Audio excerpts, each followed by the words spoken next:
喺我30歲嗰陣時咧，我屋企人一直催我結婚，嗰啲三姑姐、八姨婆啊，咁催婚壓力下咧，就喺屋企人咧就介紹俾我識我依家個老公。多謝一直等你哦。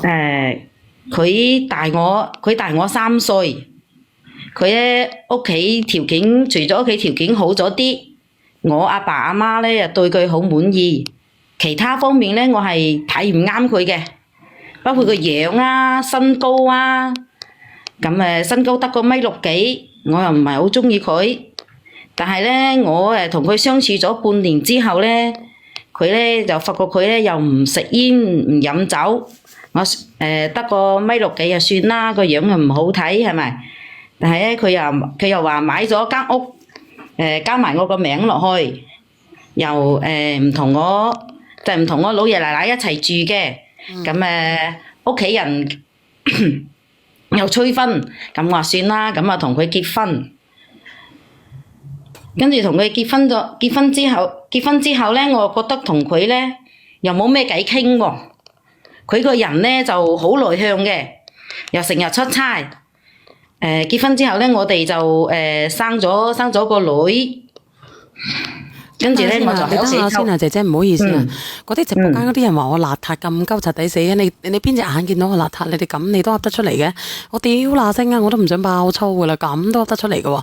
我擦一擦個嘴，我都有罪嘅喎。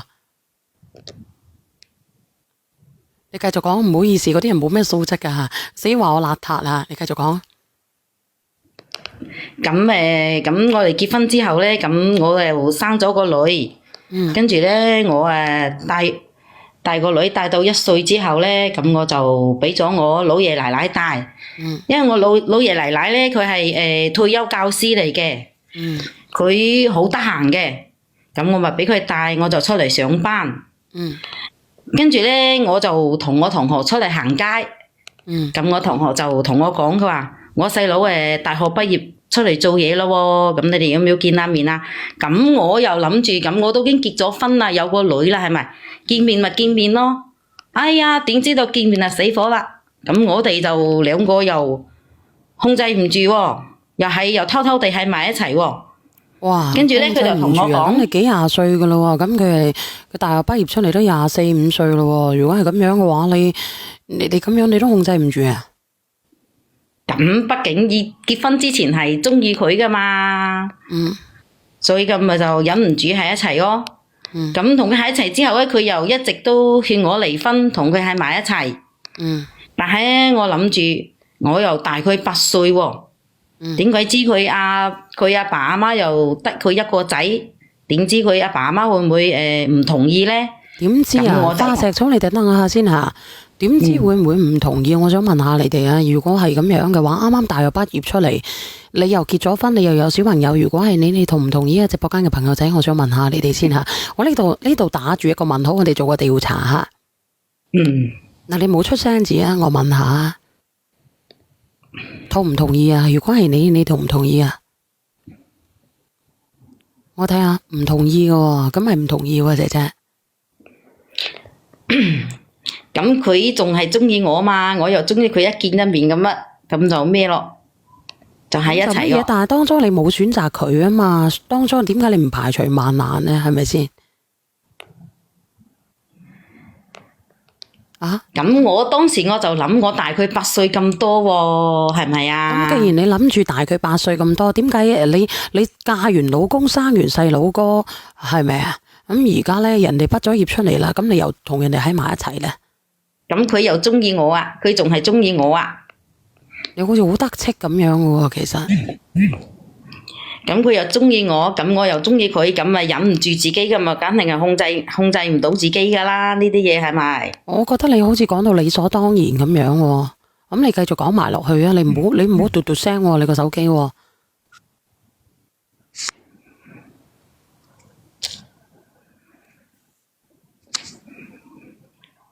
咁你知道兩個人中意嘅，肯定會插足，梗係都會控制唔到自己噶啦，係咪？但係你選擇你老公，你嫁咗俾你老公，你生埋細佬哥，咁你話俾我知，你控制唔到你自己，咁就係你有問題咯，姐姐。咁冇辦法啊，我又中意佢啊。咁，你發生咗啲咩事啊？如果係咁樣嘅，姐姐。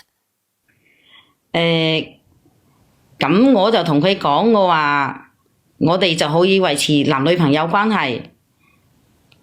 佢一開始咧，佢就咩嘅，佢就願意嘅。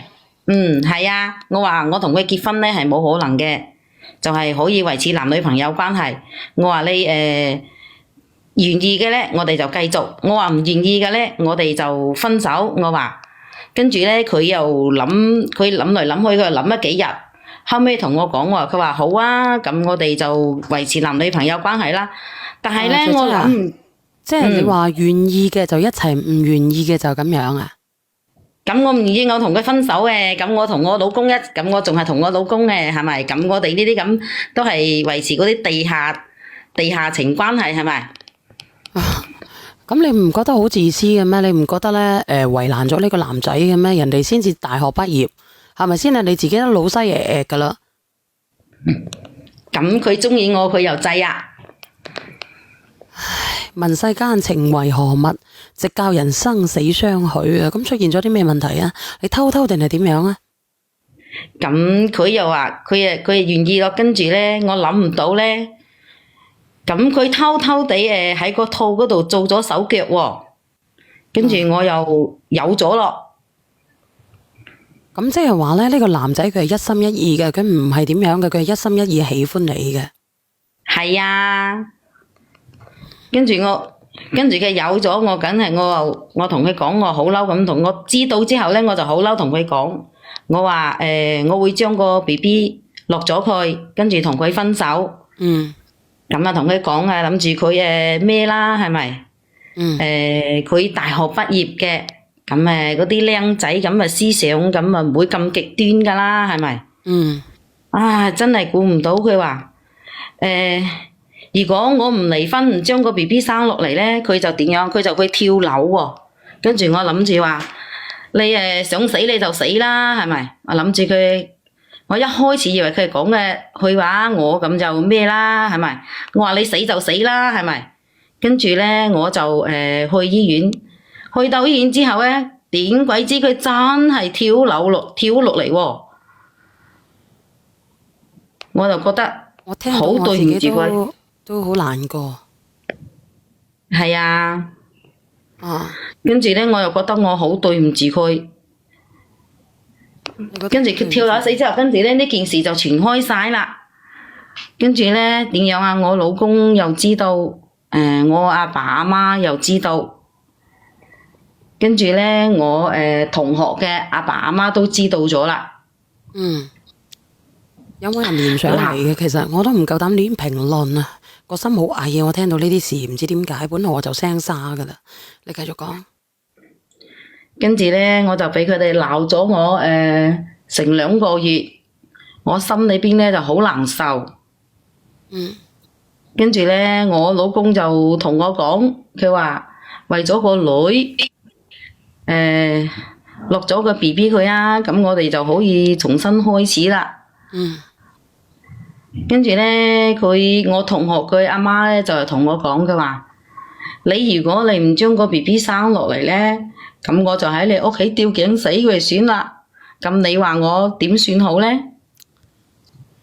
唉，倒數第一咪你好啊。等佢講完先啦。咁人哋咪講完啦咩？我啱先睇到公屏好多人鬧佢咩清遠嗰個咩啊，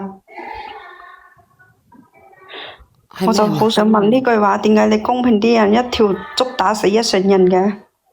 我哋唔好講公平啊，我哋講佢啊，好唔好啊？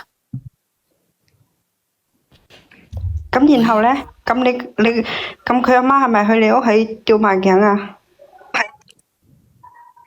佢阿媽係咁同我講嘅，話如果我唔將個 BB 生落嚟咧，佢就喺我屋企吊頸死。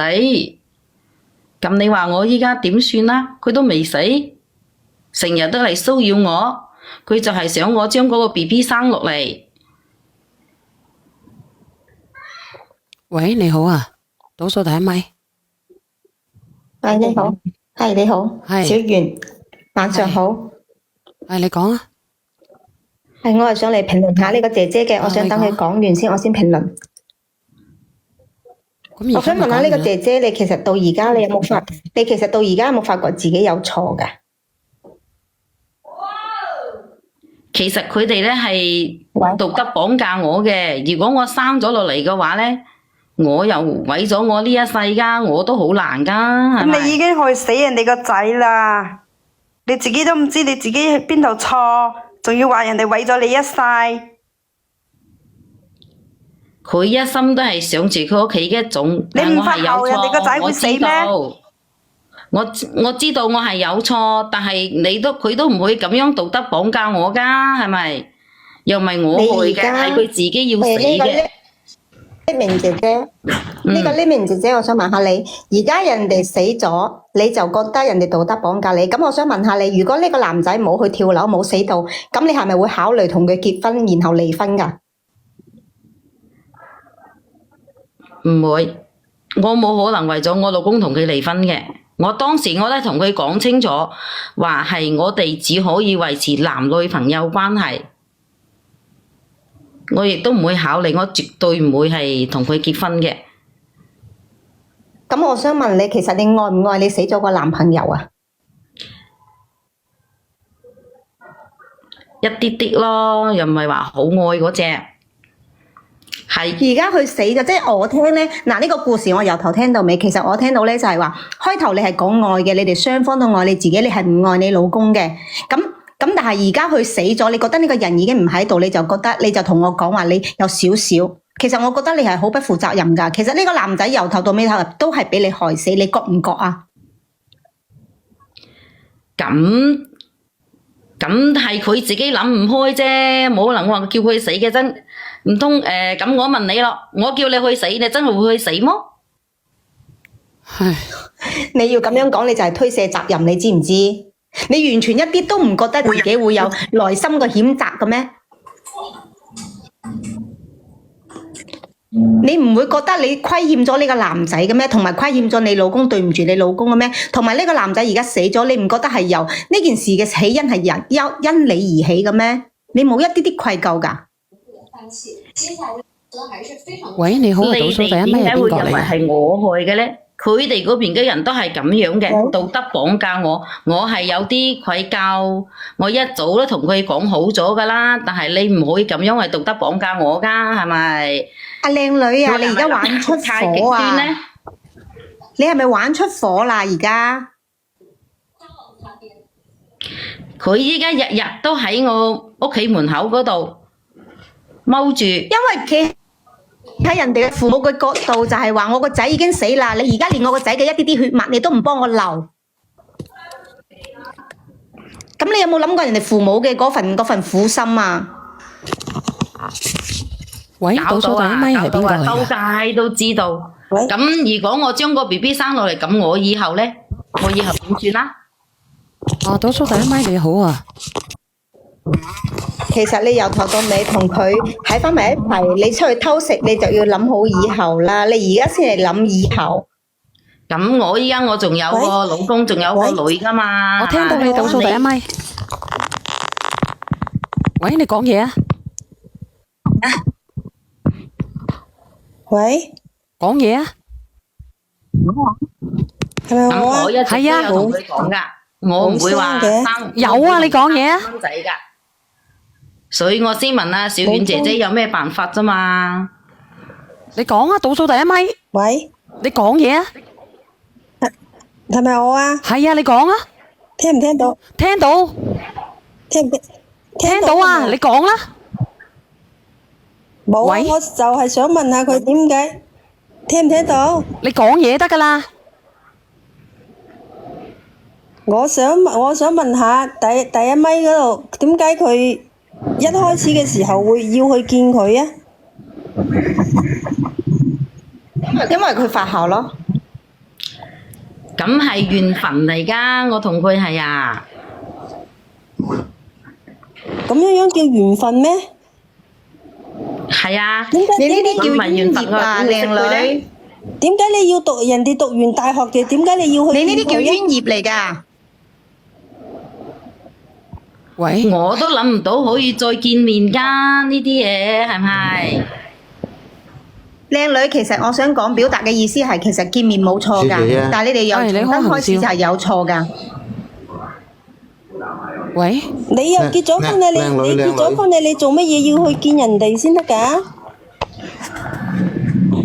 咁緣分叫我哋見面，咁我想避都避唔到㗎，係咪？你嗰啲唔係緣分嚟㗎喎。咁係乜嘢啊？唔係緣分係乜嘢啊？你哋講出嚟。嗰啲肯定唔係緣分啦。呢個係咁業緣啊。點解人哋讀緊書嗰時，你又唔去見佢，你就去結婚？咁人哋讀完書，咁你又去見佢啊？咁呢個緣分到咗，咁情難自盡㗎啦，係咪？咁樣哇！你咁咪見個即係見個男人都係情難自禁嘅喎會。如果係咁啊，你講下恒少，你有咩見解啊？作為一個男嘅，咁係一段業緣嚟嘅喎。乜調翻轉頭呢個死去係佢個仔，佢點諗咧？你有冇聽得到啊？呢個哥哥，你可唔可以覆人哋啊？邊鬼個喺度講聲啊？邊個嚟㗎？你講。乜調翻轉頭呢家跳樓死嘅係佢個仔，佢點諗？唔好講話係佢個仔啦，就算係佢細佬，佢會點諗？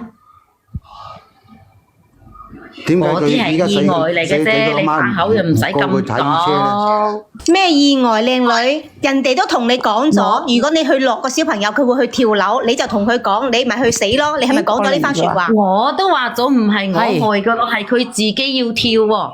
你好，小圓姐姐，係你好，係佢自己諗到我第一次咁極端。連嘅啫。係你可以評論下呢個故事嘅，其實呢個姐姐仔嘅行為啊，同埋咧，你哋可以俾啲見解佢嘅。其實我覺得咧，佢係對唔住人哋嘅父母嘅。咁我覺得，但係又唔可以話生個細路出嚟。咁我覺得佢應該咧要盡咗去代替佢個仔嘅責任，照顧人哋父母咯。人哋父母使鬼佢照顧佢而家生個細路仔咩？都唔想生，會照顧個細路仔，照顧老母。我從來都一直都同佢講啊，我話我唔想生噶，係咪？我點解要代替佢個仔照顧佢哋啫？3個幾月嗱你聽到未姣啦，靚女，你中意佢幾自邊度㗎？私啊！哦，啊，靚女啊，其實我想問下你，你其實覺唔覺得你自己好自私啊？當初又係佢將個套整穿嘅，搞到我有嘅，你唔會發你而家㗎啦係將你嘅責任推卸搞到俾一個死我而家俾者，咁多人鬧。你唔抵鬧咩？你覺得？咁呢啲都係你情我願嘅啫，呢啲係咪？你依家害死人哋一個家庭喎，靚女。咁唔通我要葬送我自己嘅一生嘅幸福麼？咁你哋點解唔鬧佢啫？大家都係成年人，佢點解要將嗰個套整穿佢啫？咁你唔整穿個套，咁咪冇啲咁嘅嘢咯？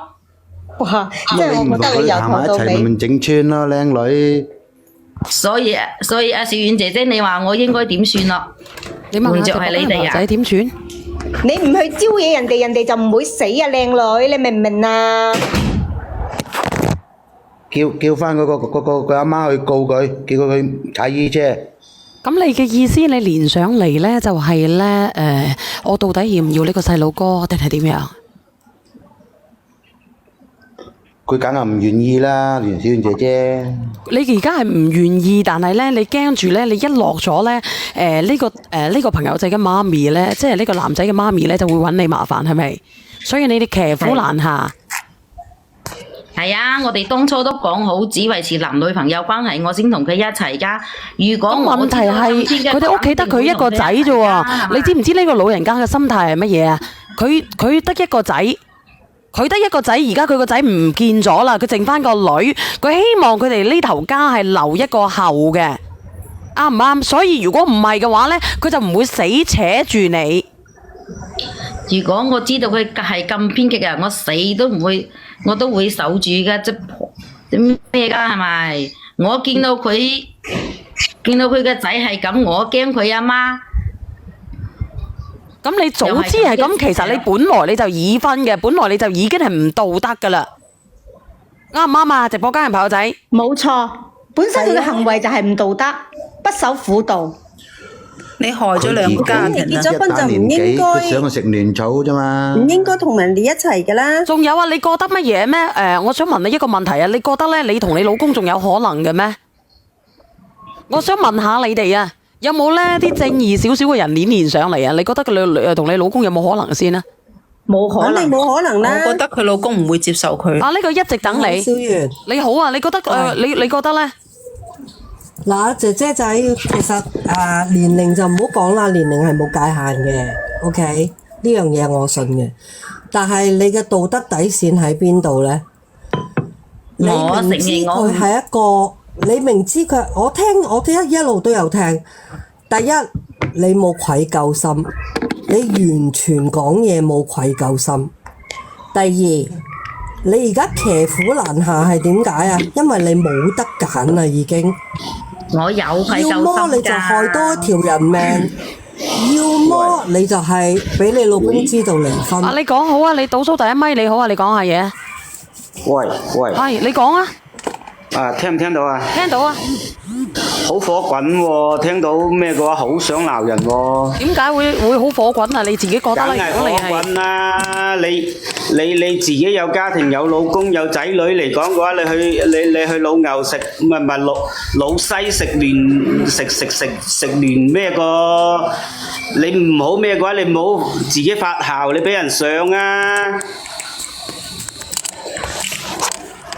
你係咪黐線嘅？而家一直聽你講，好似一直等你講嘅話，你完全都冇愧疚之心嘅你啊！你都不配為人，畜生都不如。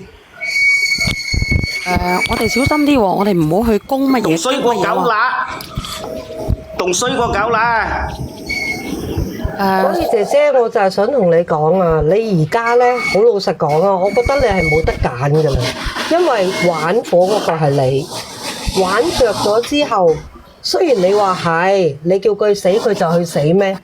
有啲男仔就係咁專情㗎啦，你特登利用你自己，其實有啲女人咧好有虛榮心嘅，認為自己好有吸引力，想兩者邊度咔咔聲啊？你話俾我知，邊度咔咔聲啊？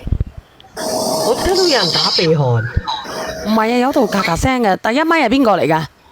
應該係匿名唔會啊，我第二咪都唔會啊。第三咪係邊個嚟㗎？我呢度冇啊。咁你繼續講，你繼續講啊。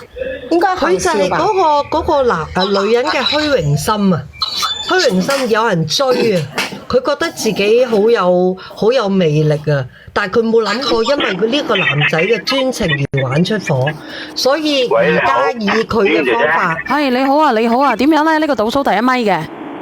係我就比較建議嗰個你明嘅，你要麼咧你就同你老公去商量，你就留住佢呢個 B B， 然之後咧你留住個 B B 之後咧，呢個即係只能夠你同你老公去商量，一定要留住呢個 B B， 你要安穩佢嗰個老人家個心先，然之後咧人哋生出嚟之後咧，咁你就可以同佢一齊去撫養。但係咧你要同你老公要傾好條件啦，要你老公應承，呢個係我覺得係唯一嘅出路。如果唔係嘅話，你再搞多一條嗰個老人家嘅話，你就仲仆街啦。邊個男人可以接受到啊？佢老公肯定唔會接受啦。會，如果我生個細佬落嚟咧，就會毀咗我一生喎。我老公都你毀咗人哋家庭啦，已經你已經係令到人哋連條命都冇咗啦，仲毀咗你一生。如果而家你老公仲接受你嘅話，你老公都係人渣嚟嘅。我老公都講咗咯，只我將個 B B 落咗佢就會同我重新開始咯。咁你咪等個老人家去死，欠多條人命咯？你係咪想咁講啊？唔係咁嗰個男仔嘅死同我有咩關係啫？唔係我而家講個老人家，而家講個老人家，愛得好慘啦，係咪？你成日都覺得唔關你事，冇關啊！個男仔咁樣死咗都話，你都話同你冇關啊！唔係，依家個問題係唔係我你係你好發生咩係咩事啊？依家係放落嚟啊！呢個人冇得救噶啦，打針食藥都冇得。你講你而家嘅意思係話你要點樣解決呢件事，唔係話去追究呢件事嘅因果，你要點樣解決，明白？你而家在乎係解決，而唔係在乎嘅你嘅人生係點樣，所以你一定要同你老公去傾，因為你呢件事。倒數第二咪你好嘈啊！你嗰度係邊度嚟㗎？你好似阿 Sir 咁嘅咇咇聲嘅。我係啊，我都好想解決㗎。喂，我開緊車。電視機啊！你開緊車，我放你落去先啊，因為你嗰度比較嘈嚇。喂，好嘅。嗱，靚女，你倒數第一咪㗎，叔你講嘢。小圓，我講幾句我就落去。你講。我想同呢個姐姐講咧，其實姐姐，我聽咗咁耐，你第一你冇愧疚之心，第二嘅話呢個男人死咧，完全係因為你，第三，你老公話同你講，你只要打咗個 BB 就會再同你一齊重新開始過，佢係呃你㗎，你老公以後絕對會報復你。你聽唔聽得到啊？阿叔你有咩意見啊？放我落去啊！我第二咪。嗱，你聽到呢個姐姐仔，呢個姐姐仔咧係佢嘅意見嚟嘅。倒數第一咪你好，阿叔。我老公嗰個樣佢唔會報復我嘅。你好，你聽呢個男人講下嗱，你好啊，呢個靚仔。我問佢老公係咪廢柴嚟㗎？啊？點解我唔知喎。老婆去勾佬咁耐都唔發現嘅？咁呢啲嘢好難講㗎喎，呢啲嘢如果掩飾得好嘅，係咪先啊？相差8年，我點都諗唔到我自己嘅老婆咧會揾個相差8年嘅後生仔噶嘛，我點都諗唔到咧有個後生仔會中意我自己老婆噶嘛。經常去出差嘅。但係我覺得我點都諗唔到佢老公呢個女會俾一人啊，次機會呢個呢年姐姐啊，好似好得戚咁喎，一啲雷係咪練咗我啊？即係入。係啊，練咗你啊，阿叔啊。哦，係。有冇人性啊？好似佢一啲雷應該係。你講下倒數第一咪㗎叔。我覺得佢應該同佢老公離婚嘅，肯定要離婚嘅，因為男人嘅心好細嘅，你已經出咗軌啦，人哋唔可能會原諒佢嘅。你聽唔聽得到啊，姐姐？人哋係唔可以原諒你嘅，你係咪確保真係會原諒你呢？你個老公？咁我老公好相信我噶嘛，我老公佢就原諒我。你老公好相信你，你就利用呢份信任去出咗軌，係咪啊？我老公都講咗啦，只要我將嗰個 BB 落咗佢，佢就會同我重新開始你老公仲唔信任你？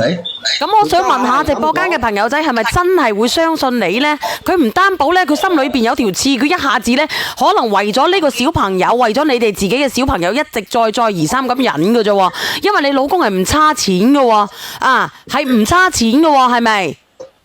佢係咁講噶嘛，咁佢話為咗個女就將個 BB 落咗佢。咁問題係佢唔差錢嘅喎，你永遠你永遠都係佢心目中嘅一條刺，因為你曾經出過軌，你曾經係令到佢作為一個男人自尊心受損。係啦，冇錯。啱唔啱啊？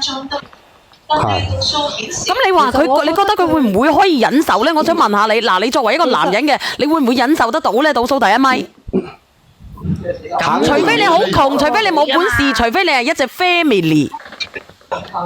係男人都忍受唔到我老公就想俾個完整家庭我個女噶嘛，係咪？佢話問題佢本來已經唔完整啦，姐姐，因為由你出軌開始，由你珠胎暗結開始，由呢個後生仔跌咗落去揼一聲開始。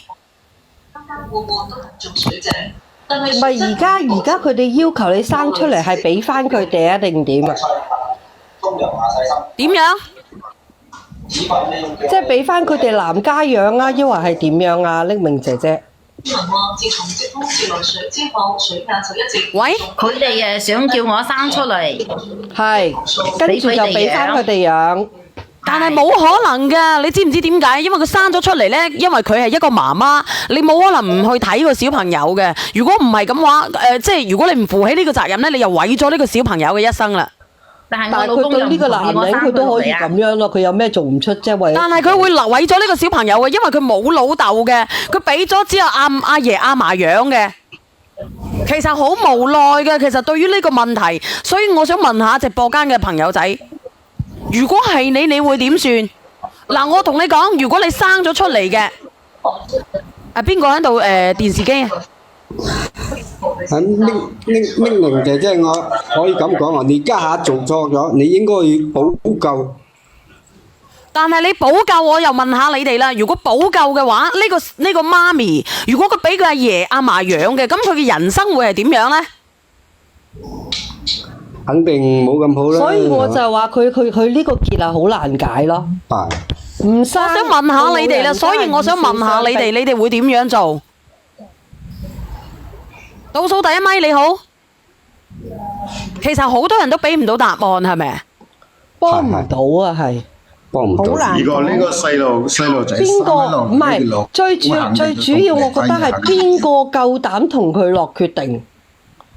邊個夠膽啊？唔要係咯？邊個夠膽啊？冇人夠膽㗎。有冇人夠膽落決定啊？嚇，講錯句説話嘅咋，第時佢一樣，即係第時就係自己嘅錯嚟㗎啦。其實咧，其實佢嗰個男仔屋企嗰個家境情況同埋佢屋企成員嗰啲情況係點樣嘅？好似話有個女係嘛？有個妹。佢哋即係你嗰個男仔啊，個男仔屋企嗰啲家庭成員係點樣嘅？佢依家仲有個條件唔係幾好，家境一般般。家庭成員。成員咧仲有個姐姐。仲有個家姐係咪？嗯。咁佢家姐佢哋嘅意見係點樣？佢家姐嘅意見啊？係。佢哋又想我生咯。如果想你生嘅話，你問一問佢哋家姐嗰個情況，同埋佢哋嘅接納嘅程度喺邊度？因為咧，你呢單嘢生出嚟，但係我生出嚟，我老公又同我分開啊，我就要帶個細路仔啊。嗱，我先分析你呢邊嗰頭嘅啫。你老公嗰頭咧，其實我因為我唔知你老公嘅情況。我亦都唔會話批判你老公點樣，因為頭先有個連咪嘅咧都話佢老公點，因為佢老公冇聯上嚟，我哋都唔知情況，我哋唔批判佢老公。喂，我就係淨係想知道你即係話你嗰個小男朋友嗰邊個屋企嗰啲家庭成員，佢哋個接納程度，譬如好似如果你生咗佢落嚟。佢哋屋企人肯定想佢生啦，得一個仔咋？啊呢個阿老豆。所以我嘅意思就話睇翻佢嗰邊。呢個姐姐喺邊度啊？係。喂？喺度，我啊。係啊係啊。佢生咗落嚟咧，佢老公肯定唔同佢離婚嘅。你呢啲咁嘅情況咧，因為你已經，因為佢哋即係話嗰個男仔屋企啊，太執着啦呢樣嘢。如果唔係嘅話，你處理得唔好嘅話咧，又多一條。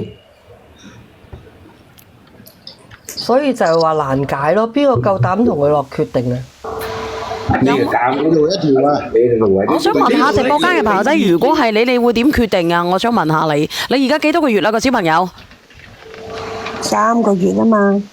3個月咧，所以佢而家就喺度徘徊緊啊！嗱，你話死唔死？如果係你會點樣做啊？嗱，多謝慧如，多謝。如果係咁嘅情況咧，你只有考慮到佢，即係話個男仔屋企。依家呢啲人咧，個個都唔夠膽俾意見你，你知唔知？你睇下直播間嗰啲人，有邊個人夠膽俾一個正確嘅意見你？我想問下你，如果生咗落嚟嘅，你點算？生咗落嚟嘅，咁生咗落嚟嘅，俾佢阿嫲嫲嗰邊，佢嘅人生會好慘噶喎。搞到好唔好啊？係冇有慘啊，是後生啊。佢個人有得錯啩？因為佢呢個情況係比較特殊啊。唔係嗱，你聽我講喎，如果生咗落嚟嘅會好慘噶喎，點好慘啊？因為佢呢個姐姐，你會唔會用一生去償還啊？你會唔會同你個老公拜拜，然之後一直帶住呢個小朋友啊？我老公都話咯，如果我生咗出嚟咧，佢就真係冇要同個女成世都抬起頭咯。佢梗係抬唔起頭噶啦，你個結局就係咁樣噶啦。你抬唔起啊，一定噶啦。你就算唔生，你一樣係抬唔起。冇生啊！如果我生，你都唔會長久噶啦，但係生咗咧，同我拜拜咯喎。我唔知你啱乜春喎，倒數第一咪嘅。佢自由，佢又叫佢老公最好男解決方法咧就生咗落嚟，俾個細蚊仔佢阿媽湊大，你啊重新去嫁個就咁嘅辦法。乜嘢啊？最好辦法就係咁啊！你話俾佢阿媽湊大啊？問題咁個細蚊仔，你對呢個細蚊仔負唔負責啊？我想問下你哋，咁樣會對唔對呢個細蚊仔負唔負責任啊？因為佢冇老豆冇老母嘅喎，如果重新嫁過。但係問題佢仲有一個好重要嘅重點就係佢個男仔屋企，佢男仔屋企嗰個啊你哋有冇諗過個小朋友嘅？其實我唔以佢哋個角度啊。如果我生佢落嚟嘅話，我老公肯定會同我離婚嘅。到時候咧，佢哋嗰邊家境環境又唔好，咁點算咧？你唔生落嚟一樣去踩衣車嘅，你唔得學過嘅，你唔識。小英，我唔得閒，我淨係講一句咋，我唔得閒。嗱，冇嘈，你叫呢個人唔好講。嗱，我淨係講一句，如果呢個女人唔生嗰個 BB 出嚟嘅咧，嗰個農村個老太婆90%以上係會治乜嘢盡嘅。我講完啦吓，係咁啦，我唔得閒啦。嗱，依家嗰個男仔佢阿媽咁日日都坐喺我屋企門口嗰度。你咁樣啊？嗱，我即係如果我作為一個有良心嘅人啊，嗱，人哋唔得閒，人哋都會講啦，肯定會治乜嘢盡嘅。咁你良心過意去過唔過得意去啊？我個建議係咁樣嘅。我個人嘅建議就係話咧，你同你老公唔啱噶啦，反正以後都冇以後噶啦，你就陀完呢個細佬哥，然之後用你嘅下半生帶住呢個細佬哥喺佢哋屋企度過就係啦。你做唔做得到啊？上環咯。佢哋依家就係咁道德綁架我。你唔好話人哋道唔道德綁架你，呢啲嘢係你一手一腳造成嘅，姐姐。呢啲唔係叫道德綁架，我都贊成阿豆所講，唔係叫道德綁架，係自作孽不可活，係你自己攞嚟嘅。你唔做嘅話，你而家所講嘅嘢，你都已經好唔負責任噶啦。個男人唔係，仲有一個解決問題就係小袁，佢仲有一個問題就係佢如果譬如好似佢嗰咪就有個家姐嘅，如果佢家姐係結咗婚，佢係願意接納呢個細路仔嘅話，當自己生嘅。你咪傻啦！我自己你一家我一主，我有咩理由去接納呢個小朋友咧？你有冇諗過？自己個細佬嗱，好多時候自己嘅細佬如果生咗出嚟，佢即係如果佢家姐唔係太多細路仔嘅時候，佢可能好願意接受呢個細路仔。我問下你，咁你有冇諗過我老公㗎？我作為一個大姑奶，我作為我阿大姑奶個老公，你有冇諗過我嘅 call 撈嘢？但係所以咪就要考慮呢樣嘢，就係睇翻佢兩公婆接受到呢個細路仔。係咯，你點解咧？你而家係關我咩事咧？係咪先啊？你以為啊，我自己家庭條件唔好係咪先啊？我有冇諗過我啊姐夫嘅同唔同意啊？我即刻同你個死人大姑奶離婚，我話俾你知。我明白呢樣嘢，所以咪佢兩公婆可能會接受咯，所以問佢哋嘅意見咯。你咪傻咯！有啲人會願意接受㗎。而家問題唔係接唔接受啊，係佢要生，佢唔可以離開佢老公啊。所以佢選擇唔生啊！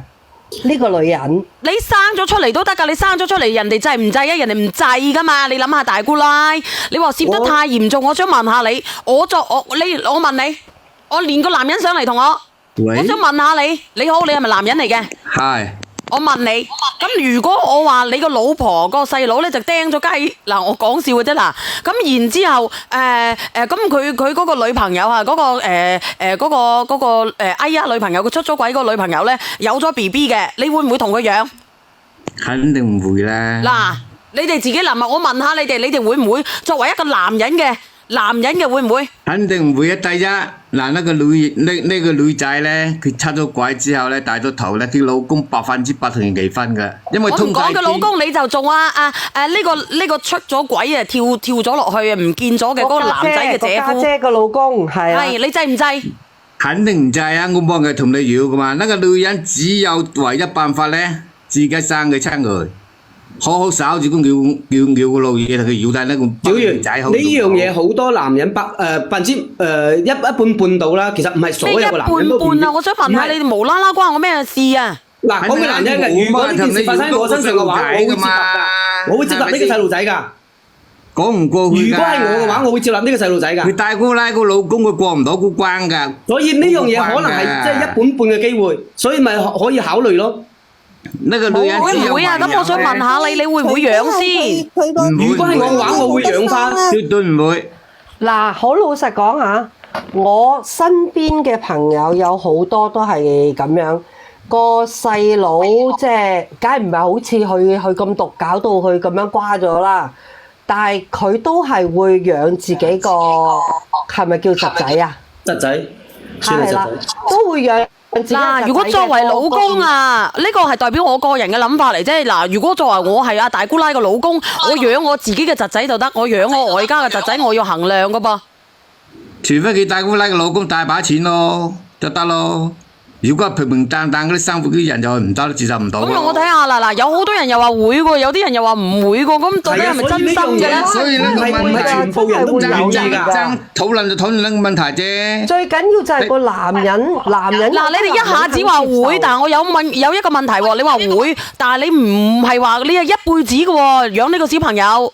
所以呢樣嘢就要係大姑奶個老公大把錢嘅話咪可以咯。但係而家問題係，而家問題唔係呢一個家姐嘅問題啊！我覺得依家就係呢個女人嘅問題，佢唔想生。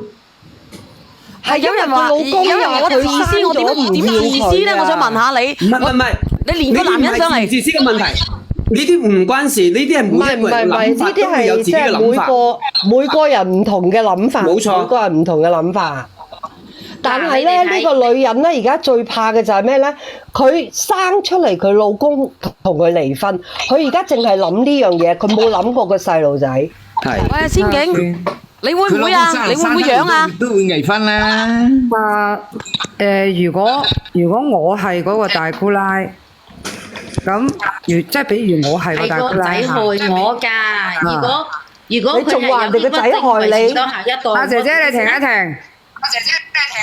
嗱，如果我係嗰個大姑奶，我只會憑我自己嘅能力，俾錢老豆老母去養我細佬呢個細路仔，但係就絕對唔會勉強我老公要接受佢。你聽唔聽得到啊？唔係個個男人咧都會咁大愛㗎，真係嘅，因為佢哋生活壓力都大㗎。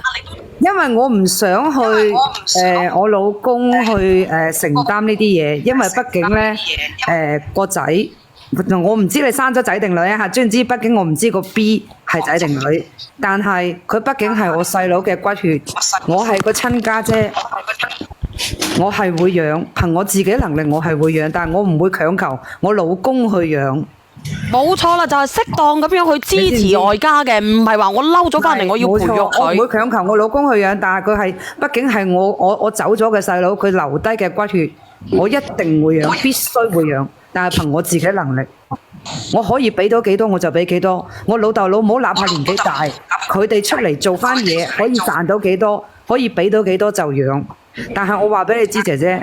嗱，我上嚟咧，只係發表我個人意見嘅啫嚇。你留，其實我都係發表我個人意見嘅啫，你哋自己諗諗。你留唔留係你嘅事，但係如果我企喺你嗰個位置咧，我會選擇留，我會同我老公離婚，因為本身呢件事我已經係對唔住我老公，我喺嗰邊已經冇辦法抬起頭做人。你卸咗個肚嘅話咧，最驚係兩樣嘢，個八爺婆一旦受唔好刺激走咗。人哋全家都會嚟你老公度嘈。如果個八爺婆真係為咗呢件事又隔咗自己嘅，人哋個八爺公同埋人哋個女一定會去你屋企門口拉橫額，話你呢逼死佢個仔，仲逼死埋個老母。你喺你老公嗰邊係生存唔到嘅，冇辦法生存嘅，因為你搞到我頭家我已經冇咗個仔。你然之後，因為你唔生，你仲搞到我冇埋個老婆，個八爺公唔會放過你嘅。咁我依家點算？咁即係做我話俾你知，個八爺公一定唔會放過你。你聽我講，你唔好插咗先，你聽我講。哦，sorry。個八爺公絕對唔會放過你。個八爺公唔做傻事還好，如果個八爺公做埋傻事嘅話咧，個大姑奶咧要你墊屍底，你都墊唔掂。我話俾你聽，你無路可行。如果我打埋呢一個可能性嘅情況下，我只能夠係離婚，然之後同人哋生翻個 B 出嚟，仔又好女又好，我生翻個 B 出嚟。我憑我自己良心，我想留喺度嘅我就留喺度，我唔留喺度嘅話呢，我就將嗰個撫養權呢，就俾人哋老豆老母，我就自己走啦。定時定候呢，就打啲錢翻嚟養個仔女就係啦。呢個係最好嘅解決方法，係我即係如果喺我身上啊嚇，我係你啊，起碼嗰兩個老嘢可以安心，起碼兩邊都可以圓滿解決，先景有回音又唔使俾人哋去嘈到你老公，你自己又可以留翻條命，人哋嗰邊咧又可以安心過落去。你本身呢邊如果俾着我自己，如果我真係卸落去嘅話，冇咗一條老嘢，人哋一定會拉橫額去你條村嗰度嘈，一定會拉橫額喺你門口嘈，話我搞出兩條人命，我一樣係生存唔到落去嘅，就喺嗰條村度。你唔要面，我唔要面啫，但我老公頭家要面㗎。我唔要面啫，但係我條村我老公頭家嗰啲親兒六戚全部都要面㗎。我生存唔到落去嘅，喺嗰條村度，喺嗰頭家度都生存唔